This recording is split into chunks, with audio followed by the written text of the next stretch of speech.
অস্ত্র ছেড়ে আসতেই হবে মূল স্রোতে, মানতে হবে সরকারের আত্মসমর্পণ ও পুনর্বাসন নীতি। বস্তারের জগদলপুরে দাঁড়িয়ে এভাবেই মাওবাদীদের হুঁশিয়ারি দিলেন অমিত শাহ। কেন্দ্রীয় স্বরাষ্ট্রমন্ত্রী বুঝিয়ে দিয়েছেন মাওবাদীদের সঙ্গে আর কোনো আলোচনায় বসবে না সরকার। मैं सभी आदिवासी भाइयों बहनों को कहना चाहता हूं, आपके युवाओं को, आपके गांव के युवाओं को हथियार डालने के लिए समझाइए, वो हथियार डाल दे, मेन स्ट्रीम में आए और बस्तर के विकास के अंदर सहभागी बने।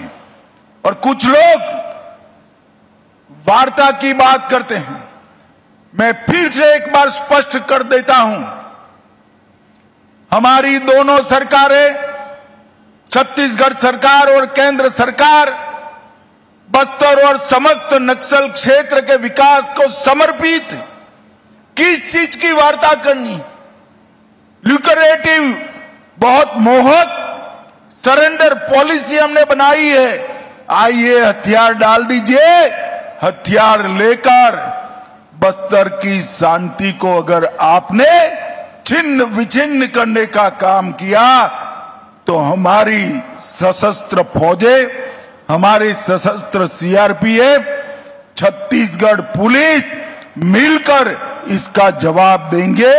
31/3/2026 ये तिथि तय है नक्सलवाद को इस देश की भूमि पर से विदाई देने के लिए।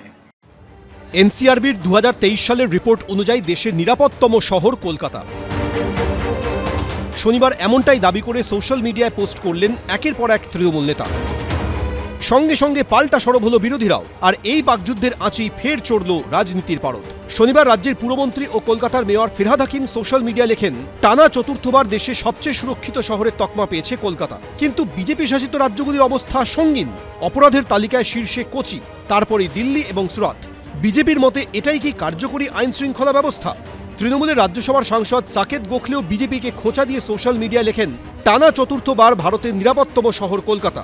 আমরা নিজেরা নিজেদের প্রশংসা করছি না, এটা কেন্দ্রীয় স্বরাষ্ট্র মন্ত্রকের অধীনস্থ এনসিআরবির তথ্য। বিজেপি যতই বাংলার অপমান করুক না কেন, পরিসংখ্যানই সত্য কথা বলে। এই সমীক্ষা প্রমাণ করে যে মানুষ, বিশেষত নারীরা এখানে সুরক্ষিত আছে। কেন্দ্রীয় সরকারের যে সমীক্ষাটি বলছে কলকাতা অন্যতম, মানে সর্বোচ্চ সুরক্ষিত শহর। কারণ কলকাতা ল অ্যান্ড অর্ডার আছে, এখানে মানুষ দেখুন প্রধানত শান্তিপ্রিয়। মুখ্যমন্ত্রী সবসময় মানুষকে এখানে নিরাপত্তা দেয়। এই সমীক্ষা প্রমাণ করছে কলকাতা বরাবরই নিরাপদ ছিল মুখ্যমন্ত্রী মমতা বন্দ্যোপাধ্যায়ের হাতে।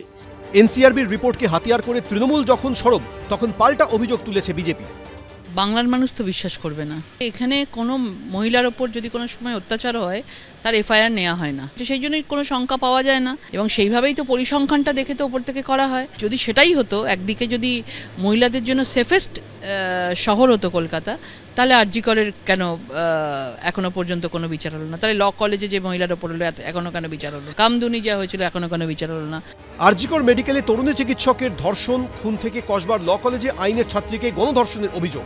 খাস কলকাতায় একের পর এক ঘটনা গোটা রাজ্যে, গোটা দেশে তোলপাড় ফেলেছে। সে কথা মনে করিয়ে কেন্দ্রীয় স্বরাষ্ট্র মন্ত্রকের অধীনস্থ ন্যাশনাল ক্রাইম রেকর্ডস ব্যুরোর রিপোর্ট নিয়ে প্রশ্ন তুলেছে সিপিএম। বাংলায় কি হচ্ছে আমরা সবাই জানি, সে অভয়াকাণ্ড থেকে শুরু করে রোজ যা চলছে সবাই টের পাচ্ছে। কিন্তু সঙ্গে সঙ্গে আমি এটা মনে করিয়ে দিচ্ছি, কলকাতায় যা চারদিকে ঘটছে অন্যদের চাইতে সেটা নাকি অনেক ভালো, নিরাপদতম। তাহলে গোটা ভারতবর্ষে কি হচ্ছে এনসিআরবি কিন্তু সেটা বলতে হবে। সব মিলে রিপোর্ট ঘিরে এখন রাজ্য রাজনীতি সরগরম। রুমা পাল, ঝিলম করঞ্জাই, সৌমিত্র রায়, এবিপি আনন্দ, কলকাতা।